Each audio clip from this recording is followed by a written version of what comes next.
வணக்கம். சனிப்பெயர்ச்சி 2024 பற்றிய இந்த சிறப்பு கட்டுரையின் மூலம் 2024ஆம் ஆண்டு 12 ராசிகளிலும் சனியின் பெயர்ச்சி என்ன பலனை தரும்? 2024ஆம் ஆண்டு சனி தனது ராசியை மாற்றாது, ஆனால் 12 ராசிகளுக்கும் வெவ்வேறு பலன்களை ஏற்படுத்தும் நிலையில் மாற்றம் ஏற்படும். உங்கள் ராசிக்கு சனிப்பெயர்ச்சி சாதகமாக அமையப் போகிறதா அல்லது சில தடைகளை சந்திக்க நேரிடுமா என்பதை இந்த கட்டுரையில் தெரிந்து கொள்ளலாம். 2024ஆம் ஆண்டில் சனி கும்பத்தில் இருக்கும். இந்த ஆண்டு அது வேறு எந்த ராசியிலும் பெயர்ச்சிக்காது. ஆனால் இந்த ஆண்டு சனியின் வக்ர மற்றும் மார்கி இயக்கத்தின் அடிப்படையில் 12 ராசிகள் பாதிக்கப்படும். 2024ஆம் ஆண்டில் சனி தனது சொந்த ராசியான கும்பத்தில் அஸ்தமிக்கும் மற்றும் உதயமாகும். இந்த நேரத்தில் எதிர்மறை மற்றும் சாதகமான முடிவுகள் இரண்டும் காணப்படுகின்றன. இந்த கணிப்பு சந்திரன் ராசியை அடிப்படையாக கொண்டது மற்றும் ஜாதகத்தில் சனியின் நிலையை அறிந்த பிறகு இன்னும் துல்லியமாக கணிக்க முடியும். சனி அர்ப்பணிப்பை குறிக்கிறது மற்றும் ஆசிரியர்கள் மற்றும் கடுமையான நடவடிக்கைகளின் கிரகம் என்று அழைக்கப்படுகிறது. சனியின் செல்வாக்கு காரணமாக ஒரு நபர் ஒழுக்கமாக இருக்க கற்றுக்கொள்கிறார் மற்றும் சனி கிரகத்திலிருந்து பெறப்பட்ட இந்த குணங்களின் காரணமாக அது நபர் தனது வாழ்க்கையின் இலக்குகளை அடைய உதவுகிறது. சனிப்பெயர்ச்சி 2024 இன்படி சனியின் செல்வாக்கின் கீழ் ஒரு நபர் சரியான நேரத்தில் மற்றும் நியாயமானவராக மாறுகிறார். சனி ஒரு ஆசிரியராக நமக்கு மதிப்புமிக்க வாழ்க்கை பாடங்களை தருகிறார் மற்றும் நமக்குள் ஆற்றலை புகுத்துகிறார். இதனுடன் இந்த ஆற்றலை சரியான திசையில் பயன்படுத்தவும் கற்பிக்கிறார்கள். ஒரு நபர் இந்த ஆற்றலை சரியாக பயன்படுத்தினால் அவர் நல்ல பலனை பெறுகிறார். அதே சமயம் சனி கிரகத்திலிருந்து பெறப்பட்ட சக்தியை தவறான திசையில் பயன்படுத்தினால் எதிர்மறையான விளைவுகள் ஏற்பட வாய்ப்புள்ளது. சனியின் செல்வாக்கு காரணமாக ஒரு நபர் தனது இலக்குகளை அடைவதில் உறுதியாக இருக்கிறார் மற்றும் நீதியை மதிக்கிறார். கும்ப ராசியில் சனி பெயர்ச்சி தொழில், வேலை, திருமணம், காதல் வாழ்க்கை, குழந்தைகள், கல்வி மற்றும் ஆரோக்கியம் போன்ற வாழ்க்கையின் பல்வேறு அம்சங்களை பாதிக்கும். 2024ஆம் ஆண்டில் சனியின் இயக்கத்தில் பல மாற்றங்கள் இருக்கும்.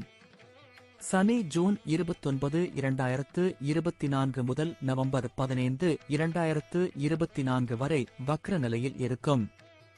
சனி பிப்ரவரி 11, 2024 முதல் மார்ச் 18, 2024 வரை அஸ்தம் நிலையில் இருக்கும். மார்ச் 18, 2024 அன்று சனி உதயமாகும். மேஷம். மேஷ ராசிக்கு 10ஆம் மற்றும் 11ஆம் வீட்டிற்கு அதிபதியான சனி உங்கள் ராசியிலிருந்து 11ஆம் வீட்டில் நீடிக்கிறார். 11வது வீட்டில் சனி கும்ப ராசியில் இருப்பதால் உங்கள் வருமானம் அபரிமிதமாக உயரும் அறிகுறிகள் உள்ளன. அதே நேரத்தில் சனியின் இந்த பெயர்ச்சியால் வணிகர்கள் பெரும் லாபத்தை பெறுவார்கள்.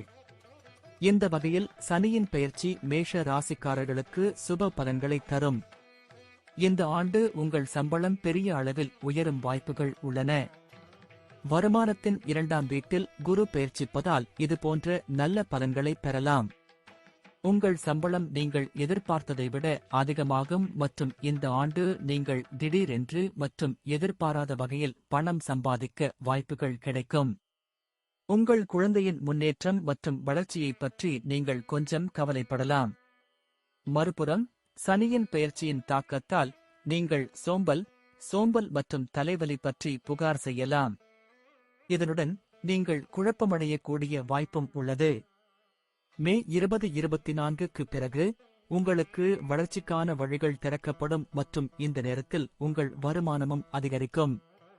மே 2024 மாதத்திற்கு பிறகு நீங்கள் பணத்தை சேமிக்க முடியும் மற்றும் இவை அனைத்தின் உதவியுடன் இந்த நேரத்தில் நீங்கள் மிகவும் திருப்தியாக உணரப் போகிறீர்கள். சனிப்பெயர்ச்சி 2024 இதற்கு பிறகு சனி ஜூன் 29, 2024 முதல் நவம்பர் 15, 2024 வரை வக்ர நிலையில் இருக்கும். இந்த நேரத்தில் நீங்கள் நிதி ஆதாயங்களில் குறைவாக திருப்தி அடைவீர்கள். இந்த காலகட்டத்தில் உங்கள் ஆசைகளை நிறைவேற்றுவதில் சிரமங்களை சந்திக்க நேரிடும். வக்ர நிலைக்கு பிறகு சனி பிப்ரவரி 11, 2024 முதல் மார்ச் 18, 2024 வரை அஸ்தம் நிலையில் இருக்கும். இந்த காலகட்டத்தில் உங்கள் லாபத்தில் சிறிது குறைவு இருக்கலாம். ஆனால் சனி சிறிது காலம் மட்டுமே இந்த நிலையில் இருப்பார் என்பதால் அதிகம் கவலைப்பட வேண்டியதில்லை. மார்ச் 18, 2024 அன்று கும்பத்தில் சனி உதயமாகும். சனியின் உதயத்தால் உங்கள் விருப்பங்கள் அனைத்தும் நிறைவேறும். ஒட்டுமொத்தமாக கும்பத்தில் 11வது வீட்டில் சனியின் இருப்பு உங்களுக்கு சாதகமாக இருக்கும். ஆனால் அதே நேரத்தில் நீங்கள் கொஞ்சம் சோம்பேறியாகவும் சோம்பலாகவும் உணரலாம். இது தவிர அதிக பலன்களை பெறுவதில் தாமதத்தையும் சந்திக்க வேண்டியிருக்கும். எந்தவொரு பெரிய அல்லது முக்கியமான முடிவுகளை எடுப்பதற்கு இந்த ஆண்டு சிறப்பாக இருக்கும். எனவே இந்த நேரத்தை பயன்படுத்திக் கொள்ள முயற்சிக்கவும்.